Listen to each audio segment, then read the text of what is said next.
Apakah akhir Alkitab ini juga akan berfokus kepada orang Yahudi atau kepada seluruh dunia nih? Paulus berkata ini misteri gitu. Kenapa orang-orang non-Yahudi juga dipilih dan masuk ke dalam keluarga Allah? Si Satan tuh sebenarnya benar-benar kaget. Karena ternyata ada orang manusia yang masuk dalam kerajaan Allah. Karena sebenarnya manusia itu tidak bisa masuk dalam kerajaan Allah. Kalau kita menggali dan mencari kebenaran firman Tuhan, kita akan mengerti misteri atau rahasia yang Allah tidak ungkapkan di perjanjian lama, tapi dia ungkapkan di perjanjian baru. Mereka sebagai bangsa akan mengaku bahwa Yesus adalah Mesias. Dan dengan begitu mereka akan diselamatkan.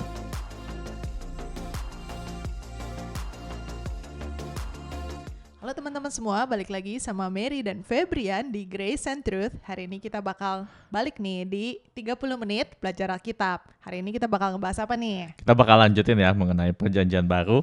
Kalau teman-teman yang belum menyaksikan kita di tema perjanjian lama, alangkah baiknya ke channel kita, terus ke ada ya playlist untuk perjanjian lama ya. Nah di situ kita belajar banyak mengenai perjanjian lama. Sekarang kita mau melanjutkan nih mengenai perjanjian baru, His story in the New Testament. Kamu excited? Excited banget nih. Hari ini juga pas-pasan Easter ya. Paskah di sini, jadi ya.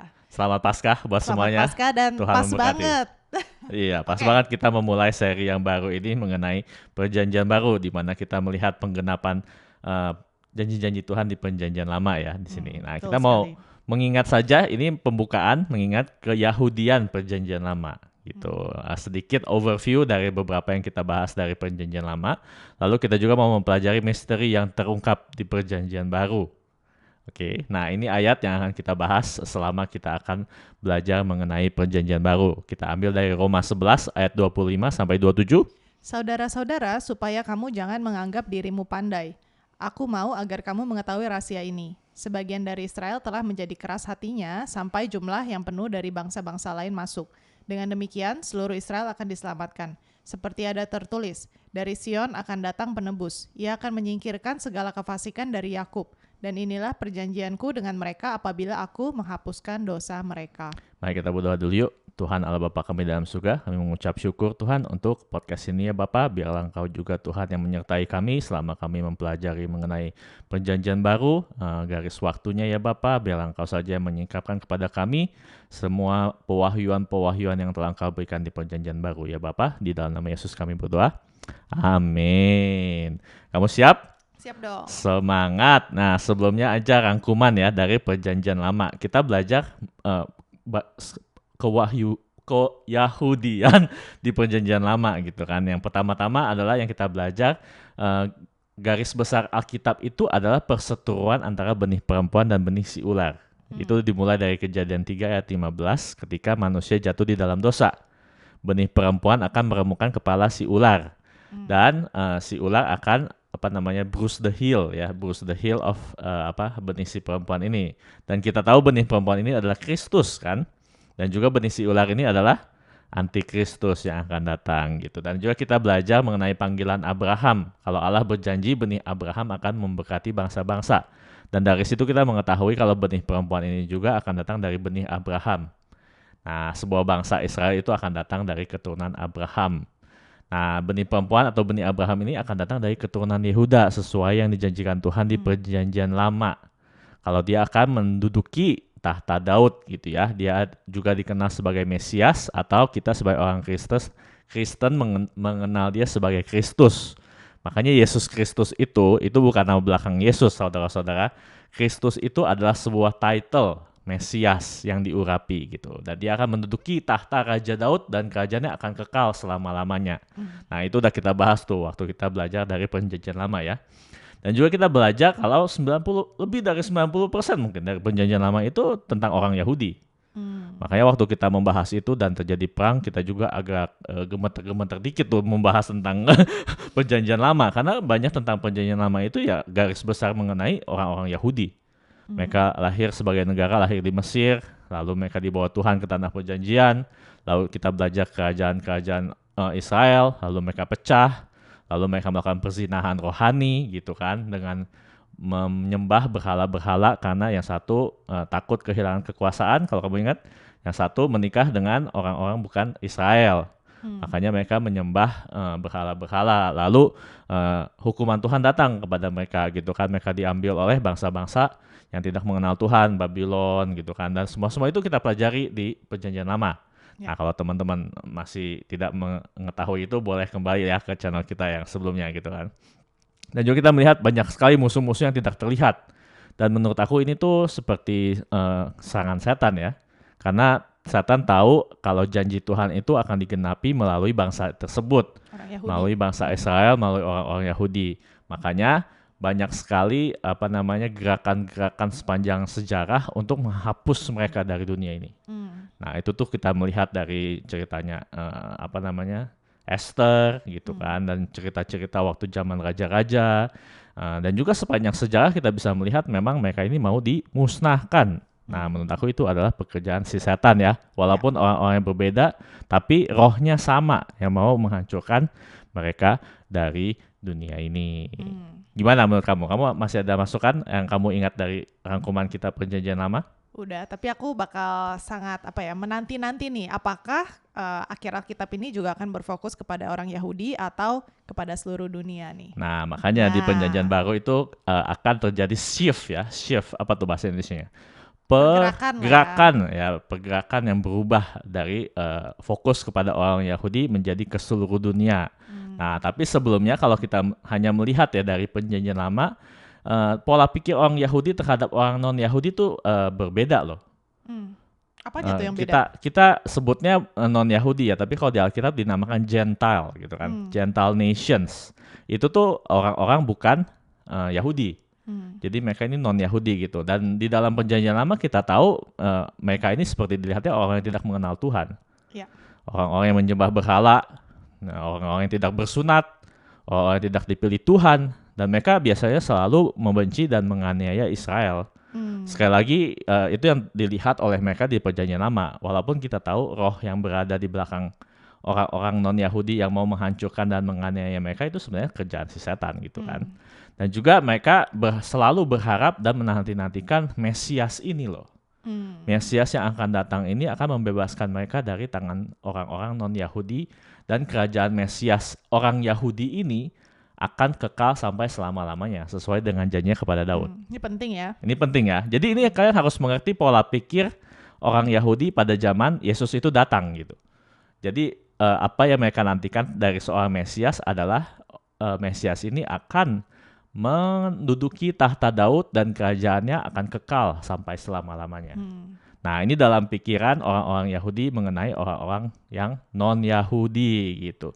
Tapi di Perjanjian Baru ini kita akan melihat kalau ada rencana Allah yang disembunyikan. Kalau Allah itu berencana untuk memasukkan orang-orang yang bukan Yahudi ke dalam satu keluarga bersama-sama dengan orang-orang Yahudi, yang itu disebut institusinya adalah gereja. Nah, gereja itu bukanlah sebuah bangunan, saudara-saudara, tapi itu adalah institusi yang Allah mau bangun di Perjanjian Baru melalui dasar iman. Kan yang Yesus bilang, di atas batu karang ini akan kubangun gerejaku. Nah, itu adalah sebuah institusi yang dicanangkan Allah ketika di Perjanjian Baru. Nah, ini sesuatu yang wow gitu di Perjanjian Baru kan. Soalnya di Perjanjian Lama tuh semuanya tentang orang-orang Yahudi.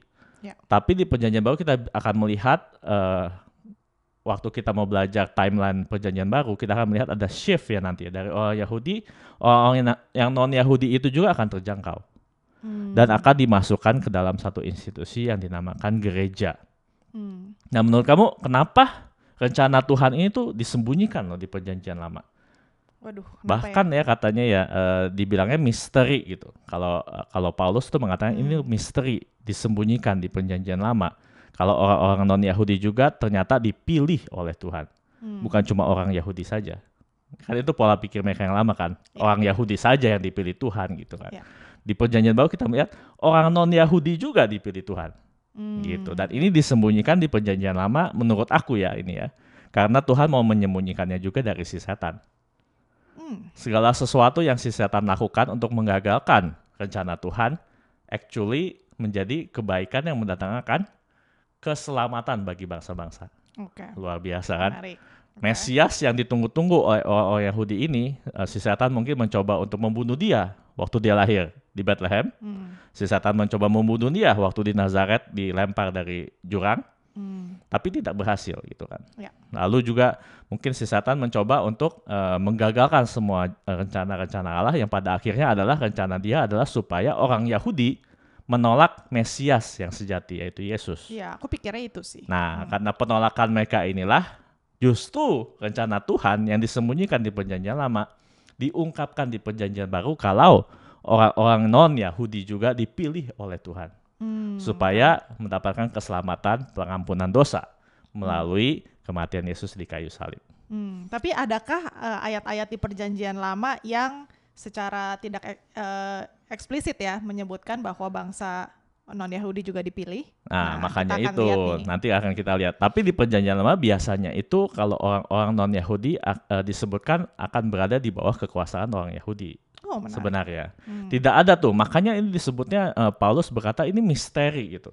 Kenapa orang-orang non-Yahudi juga dipilih dan masuk ke dalam keluarga Allah?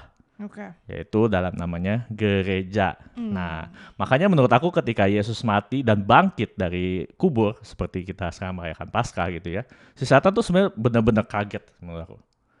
Karena ternyata ada orang manusia yang masuk dalam kerajaan Allah. Karena sebenarnya manusia itu tidak bisa masuk dalam kerajaan Allah. Oke.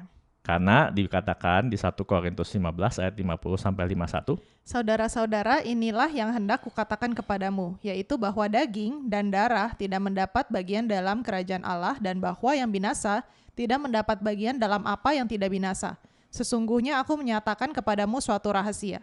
Kita tidak akan mati semuanya, tetapi kita semuanya akan diubah. Nah, Paulus suka nih menggunakan kata rahasia ini. Dan dia mengatakan kita semuanya itu tidak akan mati, tapi kita semuanya akan diubah. Karena daging dan darah kita itu tidak bisa masuk ke dalam kerajaan Allah. Oke. Karena daging dan darah ini adalah simbol dosa menurut aku. Oke. Makanya kebangkitan Yesus, tubuh barunya itu, tubuh kemuliaan itu tidak ada darah. Ya dong, dia ada lubang di sini. Harusnya kalau ada darah, Ya, nyucur tuh. Menarik. Iya, makanya tubuh kemuliaan itu aku percaya tidak ada darah. Oke. Jadi bisa masuk dalam kerajaan surga. Oke. Nah, ini sebenarnya Paulus ini tidak mengada-ngada ketika dia mengatakan seperti ini. Kita semua tidak akan mati, tapi kita semuanya akan diubah. Dia tuh tidak mengada-ngada membuat doktrin sendiri. Tapi karena kejadian ini tuh pernah terjadi. Kapankah itu? Ketika Yesus bangkit di Matius 27 ayat 51 sampai 53. Dan lihatlah tabir bait suci terbelah dua dari atas sampai ke bawah, dan terjadilah gempa bumi dan bukit-bukit batu terbelah. Nah, ini ingat ya, ini ketika Yesus mati ya di kayu salib ya yang terjadi seperti ini. Terus dikatakan, dan kuburan-kuburan terbuka dan banyak orang kudus yang telah meninggal bangkit. Dan sesudah kebangkitan Yesus, mereka pun keluar dari kubur, lalu masuk ke kota kudus dan menampakkan diri kepada banyak orang. Ngeri loh ini. Ini waktu Yesus bangkit, orang-orang kudus ya dikatakan ya. Orang kudus juga bangkit dari kubur. Nah, aku percaya ini interpretasi aku ya. Sebelum Yesus mati dan bangkit, itu tidak ada manusia yang masuk kerajaan surga. Karena mereka harus bangkit. Karena cuma tubuh kebangkitan itu yang bisa masuk ke kerajaan surga. Jadi mungkin di sini interpretasi aku adalah orang-orang di Perjanjian Lama yang percaya kepada Tuhan itu bangkit dari kubur. Semua, Ya, mungkin sih ya. Mungkin aja ya, gitu kan. Lalu mereka baru masuk dalam kerajaan surga itu ketika Yesus bangkit menurut aku. Oh, oke. Ada Ya, yang pernah bilang gitu sih, aku pernah dengar. Ya, jadi janjinya itu digenapi ketika Yesus mati dan bangkit gitu. Jadi the resurrection body, tubuh kemuliaan itu tuh bisa diberikan karena Yesus membayar harganya ketika dia mati di kayu salib. Jadi selama ini menunggu aja gitu. Jadi selama ini menunggu. Nah, ini akan terjadi juga ketika kita nanti di penghujung acara, ketika the trumpet sound gitu ya, the trumpet sound, kita tuh akan diubahkan atau yang sudah mati akan bangkit juga dari kubur dan mendapatkan tubuh kemuliaan itu supaya kita bisa masuk di dalam kerajaan surga. Karena dengan tubuh yang sekarang ini tidak ada yang bisa masuk ke dalam kerajaan surga. Amin. Amin. Kamu ada tambahan? Enggak. Mantap.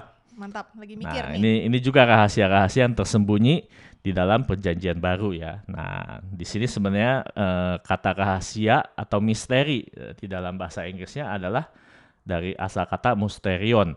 Ini di Roma 11 ayat 25 sampai 27 juga yang kita katakan di awal tadi itu menggunakan kata yang sama. Dan Paulus suka menggunakan kata ini, mysterion gitu. Dan artinya di sini adalah maksud tersembunyi atau nasihat Tuhan.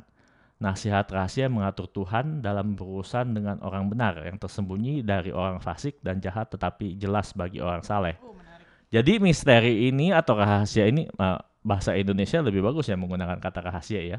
Bahasa Inggrisnya menggunakan kata misteri. Jadi ini sebenarnya bukannya sesuatu yang tidak bisa kita mengerti. Tapi ini adalah sesuatu yang bisa kita mengerti kalau kita menggali dan mencari kebenaran firman Tuhan. Oh, oke. Kalau kita menggali dan mencari kebenaran firman Tuhan, kita akan mengerti misteri atau rahasia yang Allah tidak ungkapkan di Perjanjian Lama, tapi Dia ungkapkan di Perjanjian Baru. Oke. Nah, Menarik sekali. apakah rahasia atau misteri yang Tuhan berikan di ayat Roma 11 ayat 25 sampai 27?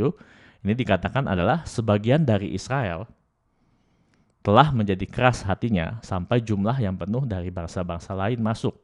Dengan demikian seluruh Israel akan diselamatkan. Jadi ini sebenarnya boleh dibilang nubuatan Paulus ya.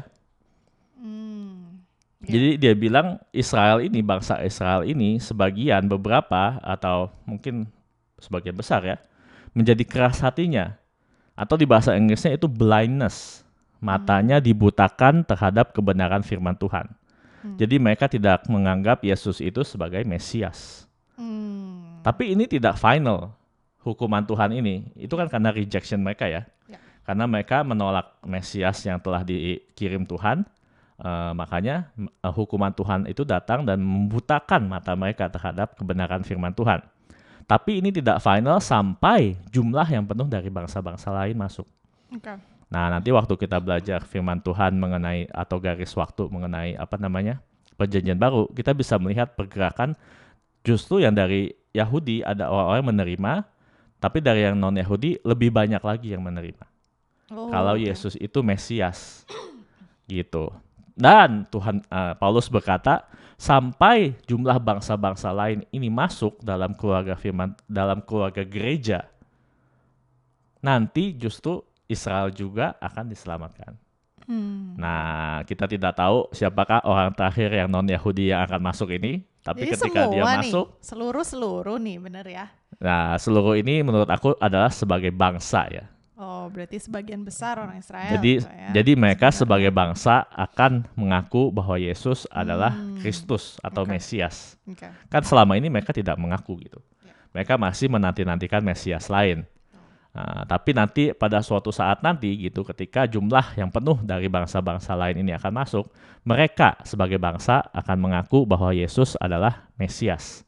Dan dengan begitu mereka akan diselamatkan. Nah, di situ kita akan belajar kalau the second coming itu seperti itu. Nah, ini adalah sebuah rahasia yang diberikan Paulus ya melalui Roma 11 ayat 25 sampai 27. Nah, makanya melalui ayat ini juga kita melihat kalau jalan waktu Perjanjian Baru sebagai garis besarnya adalah kita melihat kesetiaan Tuhan terhadap janjinya. Janji-janjinya yang Dia berikan di Perjanjian Lama kalau akan ada benih perempuan yang akan mengalahkan benih si ular, lalu juga melalui benihnya Abraham, bangsa-bangsa akan diberkati, itu Dia genapi. Dia mengutus putranya sendiri, the Son of God, itu menjadi Mesias orang Yahudi. Lalu kita bisa melihat Mesias ini ditolak oleh orang-orang Yahudi. Kita akan belajar perjalanan hidup Yesus, bagaimana dia ditolak, lalu bagaimana dia bangkit, lalu bagaimana nanti orang-orang Yahudi menanggapi semuanya itu. Kan dari tahun 30 setelah Masehi sampai 70 Masehi kan. Lalu juga kita bisa melihat penghakiman Tuhan terhadap penolakan ini adalah kebutaan yang tadi aku bilang. Mereka buta terhadap kebenaran yang sesungguhnya untuk melihat Yesus itu adalah Mesias yang Tuhan sudah utus untuk menyelamatkan orang-orang Israel. Tapi ini tidak semua gitu, karena in part kan dia bilang kan, beberapa orang Israel itu masih bisa percaya. Tapi sebagai bangsa, mereka itu dibutakan oleh Tuhan. Itulah penghukuman atas penolakan Mesias. Ya. Dan juga kita melihat batasan penghakiman ini adalah sampai jumlah seluruh bangsa bukan Yahudi masuk ke dalam institusi gereja ya. Dan itu nanti kita belajar zaman gereja orang-orang non-Yahudi. Okay. Nah itu juga bakal seru tuh, karena itu sebenarnya telah berlangsung selama 2000 tahun, saudara-saudara. Lama juga ya. Paulus mungkin menulis ini, kita bisa bayangkan ya waktu Paulus menulis ini dia kan tidak tahu ada orang di Indonesia gitu ya. Yeah. Tapi dia bisa bilang sampai orang-orang Indonesia juga ini orang terakhir mungkin, atau mungkin orang-orang yang ada di mana gitu kan, di Cina gitu kan, di pedalaman, sampai mereka ditambahkan dalam keluarga gereja. Barulah Israel bisa diselamatkan. Dia tidak tahu itu banyak banget gitu kan. Jadi sudah berlangsung selama 2000 tahun gitu. Nah pada akhirnya ketika orang terakhir non-Yahudi ini diselamatkan, ditambahkan ke dalam keluarga gereja, maka seluruh Israel akan diselamatkan. Nah itulah nanti kita akan belajar lagi mengenai akhir zaman ya. Kerajaan milenial Yesus Kristus itu seperti apa gitu. Dan Tuhan akan menggenapi janji-janji yang dia buat dari perjanjian lama juga mengenai bangsa Israel. Karena kan janjinya mengenai Mesias adalah dia akan duduk di takhta Daud. Iya. Dan itu belum terjadi loh. Yesus belum duduk di takhta Daud gitu kan. Nah nanti juga kita akan belajar mengenai hal tersebut. Kamu excited? Ya. Nah nanti itu yang akan kita belajar. Next kita akan belajar mengenai kelahiran Yesus Kristus di muka bumi ini. Ada yang mau kamu nambahin? Banyak banget ya. Jadi ya aku sambil berpikir nih. Jadi kita akan belajar banyak dan ini akan seru sekali, dan hopefully ya bisa menambahkan iman kita terhadap Yesus, karena kita tahu ini tuh benar-benar sejarah saudara-saudara. Kedatangan Yesus dan kematiannya itu tidak bisa dipungkiri oleh sejarah, dan kita tahu waktu juga terbagi ketika Yesus datang itu menjadi tahun 1 ya setelah Masehi gitu kan. Jadi kita sangat bersyukur kalau iman kita ini tidak ecek-ecek saudara-saudara. Bisa dilihat dari sejarah, bisa dilihat bahkan perjanjian lama juga bisa dilihat dari sejarah. Dan selama 2000 tahun ini kita bisa melihat kalau yang Paulus tulis itu terjadi. Yeah. Nah Paulus juga bukan rasul yang ecek-ecek. Yeah. Karena banyak sekali yang dia katakan rahasia-rahasia yang dia bilang di surat-suratnya itu juga terjadi gitu. Dan dia juga teologinya bisa kita bilang lebih luar biasa gitu ya. Dia mengenal perjanjian-perjanjian lama. Bahkan kebangkitan Yesus semuanya itu dia bisa melihat kalau itulah yang akan terjadi juga bagi kita yang percaya kepada dia. Asik, mantap. Mantap sekali. Semangat? Semangat dong. Oke, ada lagi yang mau kamu tambahin? Dah, itu aja. Oke, kita ketemu lagi di next podcast. God bless you.